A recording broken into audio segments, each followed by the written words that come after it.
ఆకాశవాణి ప్రాంతీయ వార్తలు చదువుతున్నది కె సుగుణ. ముఖ్యాంశాలు: ప్రధానమంత్రి నరేంద్ర మోదీ మన్ కీ బాత్ మనసులోని మాట కార్యక్రమం 115వ సంచిక ఈ ఉదయం 11 గంటలకు ప్రసారమవుతుంది. విశాఖపట్నం నుంచి విజయవాడ విమాన సర్వీసులను కేంద్ర పౌర విమానయాన శాఖ మంత్రి కె రామ్మోహన్ నాయుడు ఈరోజు విశాఖపట్నంలో ప్రారంభించనున్నారు. మహిళలకు ఉచిత బస్సు ప్రయాణానికి ప్రణాళికలు సిద్దం చేస్తున్నామని ఆంధ్రప్రదేశ్ రహదారులు, భవనాల శాఖ మంత్రి బీసీ జనార్దన్ రెడ్డి తెలిపారు. తెలంగాణలో దీపావళి పండుగ సందర్భంగా మొదటి విడత ఇందిరమ్మ ఇళ్లను ప్రారంభించాలని రాష్ట మంత్రివర్గం నిర్ణయించింది. ఆంధ్రప్రదేశ్లో ఇసుక అందరికీ అందుబాటులో ఉండేలా ప్రభుత్వం చర్యలు తీసుకుంటోందని రాష్ట జలవనరుల శాఖ మంత్రి నిమ్మల రామానాయుడు పేర్కొన్నారు. ఇక వార్తల వివరాలు: ప్రధానమంత్రి నరేంద్ర మోదీ తన మనసులోని భావాలను ఆకాశవాణి ద్వారా దేశ ప్రజలతో పంచుకునే మన్ కీ బాత్ మనసులోని మాట కార్యక్రమం 115వ సంచిక ఈ ఉదయం 11 గంటలకు ప్రసారమవుతుంది. మన్ కీ బాత్ తెలుగు అనువాదం ప్రధాని ప్రసంగం అయిన వెంటనే ఒకసారి, రాత్రి 8 గంటలకు మరోసారి ఉభయ తెలుగు రాష్ట్రాల్లోని అన్ని ఆకాశవాణి కేంద్రాల ద్వారా ప్రసారమవుతుంది. ఆంధ్రప్రదేశ్లోని విశాఖపట్నం నుంచి విజయవాడకు మరో 2 విమాన సర్వీసులు ఈ రోజు నుంచి అందుబాటులోకి రానున్నాయి. వీటిని కేంద్ర పౌర విమానయాన శాఖ మంత్రి కె రామ్మోహన్ నాయుడు ఈరోజు విశాఖపట్నంలో ప్రారంభించనున్నారు. ఇండిగో, ఎయిర్ ఇండియా ఎక్స్ప్రెస్ సంస్థలు ఈ సర్వీసులను నడపనున్నాయి. విజయవాడ అంతర్జాతీయ విమానాశ్రయం నుంచి ఇండిగో విమానం విశాఖకు చేరుకుంటుందని, అక్కడి నుంచి విమానం తిరిగి విజయవాడ వస్తుందని అధికారులు తెలిపారు. అలాగే ఎయిర్ ఇండియా ఎక్స్ప్రెస్ సర్వీసు ఉదయం 9:35 విశాఖపట్నం నుంచి బయలుదేరి 10:35 విజయవాడ చేరుకుంటుందని అధికారులు తెలిపారు. ఆంధ్రప్రదేశ్లో మహిళలకు ఉచిత బస్సు ప్రయాణానికి ప్రణాళికలు సిద్దం చేస్తున్నామని రాష్ట రహదారులు, భవనాల శాఖ మంత్రి బీసీ జనార్దన్ రెడ్డి తెలిపారు. నంద్యాలలోని తెలుగుదేశం పార్టీ కార్యాలయంలో మంత్రి నిన్న మాట్లాడుతూ సూపర్ 6 పథకాల అమలుకు రాష్ట ప్రభుత్వం కట్టుబడి ఉందన్నారు. దీపావళి నుండి ఉచిత సిలిండర్ల పథకాన్ని అమలు చేయనున్నామని మంత్రి తెలుపుతూ, ఎక్కడైనా ఉచిత ఇసుకను తీసుకుపోవచ్చు. ప్రతి రైతు గాని ట్రాక్టర్తో గాని వాళ్ళే స్వతహాగా గ్రామాలలో ఉండేటువంటి ఇసుకను కూడా తీసుకుపోవచ్చు. అక్కడ ఎవరైనా ఉంటే ఓన్లీ లోడింగ్ కు మాత్రమే ఛార్జ్ చేస్తారు. దాని మీద ఆధారపడినటువంటి అన్ని వర్గాల కార్మికులు సంతోషాన్ని వ్యక్తం చేస్తా ఉన్నారు. ఈ ఉచిత ఇసుకను మేము కూడా ఈ బనగానపల్లి నంద్యాల జిల్లాలో కూడా డంపు ద్వారా కూడా ప్రజలకు కూడా ఉచిత ఇసుక ఇవ్వడం జరుగుతుంది. అతి త్వరలో రేపు దీపావళికి గ్యాస్ సిలిండర్లు ఇస్తా ఉన్నాము. ఆర్టీసీ ఛార్జీలు కూడా ఫ్రీగా ఇస్తామనేటువంటి కూడా దానికి కూడా ప్రణాళికలు చేస్తా ఉన్నాము. తెలంగాణలో దీపావళి పండుగ సందర్భంగా ఇందిరమ్మ ఇళ్లను మొదటి విడతగా ప్రారంభించాలని మంత్రివర్గం నిర్ణయించిందని రాష్ట సమాచార, పౌర సంబంధాల శాఖ మంత్రి పొంగులేటి శ్రీనివాసరెడ్డి వెల్లడించారు.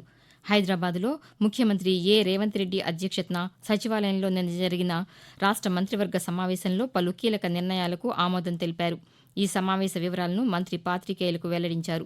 ప్రతి శాసనసభ నియోజకవర్గంలో 3,500 ఇళ్ల చొప్పున ఇందిరమ్మ గృహాలను నిర్మించనున్నట్లు తెలిపారు. అలాగే ఏటూరు నాగారంను రెవెన్యూ డివిజన్గా మార్పు, సమ్మక్క సార్లమ్మ గిరిజన విశ్వవిద్యాలయానికి 211 ఎకరాలను కేటాయిస్తూ మంత్రివర్గం తీర్మానం చేసింది. నాగోల్, ఎల్బీనగర్, హయత్ నగర్, ఎల్బీనగర్, శంషాబాద్ విమానాశ్రయం వరకు మెట్రో రైలు మార్గాల విస్తరణకు మంత్రివర్గం ఆమోదం తెలిపిందని మంత్రి ఈ సందర్భంగా వివరించారు. మూసీ నిర్వాసితులకు ప్రభుత్వం అండగా ఉంటుందని తెలంగాణ ఉప ముఖ్యమంత్రి భట్టి విక్రమార్క తెలిపారు. హైదరాబాద్లో నిన్న ఆయన మాట్లాడుతూ మూసీ నిర్వాసితులను ఆదుకునేందుకు ప్రభుత్వం వారు నివాసం ఉండే చోటే బహుళ అంతస్తుల భవంతులను నిర్మించి వారి పిల్లల కోసం సమీకృత పాఠశాలలను ఏర్పాటు చేస్తామని తెలిపారు. మూసీ నిర్వాసిత మహిళలతో పాటు నగరంలోని డ్వాక్రా మహిళలకు వడ్డీ లేని రుణాలు అందిస్తామన్నారు. హైదరాబాద్లో ఉన్న పార్కులు, చెరువులు, గుట్టలు, ప్రభుత్వ భూములను రక్షించేందుకు హైడ్రా పనిచేస్తుందని భట్టి విక్రమార్క తెలిపారు. ఆంధ్రప్రదేశ్లో ఇసుక అందరికీ అందుబాటులో ఉండేలా ప్రభుత్వం చర్యలు తీసుకుంటోందని రాష్ట జలవనరుల శాఖ మంత్రి నిమ్మల రామానాయుడు తెలిపారు. తూర్పుగోదావరి జిల్లా రాజమహేంద్రవరంలో మంత్రి నిన్న పాతికేయులతో మాట్లాడుతూ ఇసుక సరఫరా, రవాణాలో అధికారులు పారదర్శకంగా వ్యవహరించేలా చర్యలు తీసుకుంటున్నామని తెలిపారు. ఇసుక డిమాండ్ మేరకు సరఫరా పెంచే విధంగా చర్యలు చేపట్టనున్నామని మంత్రి తెలుపుతూ, బోట్స్ ద్వారా తీసుకొచ్చేటువంటి ఆ రీచెస్ ఏవైతే ఉన్నాయో ప్రొడక్షన్ కూడా అక్కడ పెంచేటువంటి విధంగా చర్యలు తీసుకోమని విత్ ఇన్ 1 వీక్ లో మిగిలినటువంటి రీచెస్ కూడా ఓపెన్ చేసుకునేటువంటి విధంగా దానికి రెవెన్యూ, మైన్స్, ఇరిగేషన్ సమన్వయం చేసుకుని ఇమ్మీడియట్లీ వారం 10 రోజుల్లో ఏదైతే ఓపెన్ రీచెస్ ఉన్నాయో అవి కూడా ప్రారంభించాలని చెప్పేసి కూడా ఈ రోజు రివ్యూ సమావేశంలో మరి చర్చించి నిర్ణయం కూడా తీసుకోవడం జరిగింది. ప్రజలకు ఇసుక అందుబాటులో రావడానికి ఉచితంగా సహాయ సహకారాలు అందించమని చెప్పేసి కూడా ప్రజాప్రతినిధులు కూడా చెప్పడం జరిగింది. ఆకాశవాణి ప్రాంతీయ వార్తలు వింటున్నారు. ఆంధ్రప్రదేశ్లో ధరల నియంత్రణ, మార్కెట్ జోక్యంపై రాష్ట ప్రభుత్వం మంత్రివర్గ ఉపసంఘాన్ని ఏర్పాటు చేసింది. పౌర సరఫరాల శాఖ మంత్రి నాదెండ్ల మనోహర్ నేతృత్వంలో ఏర్పాటు చేసిన మంత్రివర్గ ఉపసంఘంలో సభ్యులుగా వ్యవసాయ శాఖ మంత్రి అచ్చెన్నాయుడు, వైద్య ఆరోగ్య శాఖ మంత్రి సత్యకుమార్ యాదవ్, ఆర్థిక శాఖ మంత్రి పయ్యావుల కేశవ్ ఉంటారని ప్రభుత్వం పేర్కొంది. నిత్యావసర వస్తువులు, కూరగాయల ధరల ఆకస్మిక పెరుగుదల అంశంపై ఈ కమిటీ అధ్యయనం చేసి ధరల తగ్గింపునకు చేపట్టాల్సిన చర్యలపైన సిఫార్సులు చేస్తుందని ప్రభుత్వం ఉత్తర్వుల్లో తెలిపింది. ధరలను తగ్గించేందుకు శాశ్వత ప్రాతిపదికన ధరల నియంత్రణ నిధిని ఏర్పాటు చేసేందుకు సూచనలు ఇవ్వాలని వెల్లడించింది. తెలంగాణలోని ములుగు జిల్లా తాడ్వాయి మండలంలో జరిగే సమ్మక్క సార్లమ్మల మేడారం చిన్న జాతర తేదీలను ఆలయ అర్చకులు ప్రకటించారు. వచ్చే ఏడాది ఫిబ్రవరి 12వ తేదీ నుంచి 15వ తేదీ వరకు పూజారులు ఈ జాతరను నిర్వహించనున్నట్లు ఒక ప్రకటనలో తెలిపారు. మేడారం చిన్న జాతరలో అమ్మవార్లకు గద్దెల వద్దే పూజారులు ప్రత్యేక పూజలు చేస్తారు. కాగా ప్రతి 2 ఏళ్లకోసారి మేడారం మహాజాతర జరుగుతుంది. మహాజాతర జరిగిన మరుసటి సంవత్సరం చిన్న జాతర నిర్వహించడం ఆనవాయితీగా వస్తోంది. ఆంధ్రప్రదేశ్లోని అనంతపురం జిల్లా సింగనమలలో నిన్న జరిగిన రహదారి ప్రమాదంలో 6గురు మృతి చెందారు. ఈ ప్రమాద ఘటనపై మరింత సమాచారాన్ని మా ఆకాశవాణి అనంతపురం జిల్లా ప్రతినిధి ఎం మనోహర్ అందిస్తారు.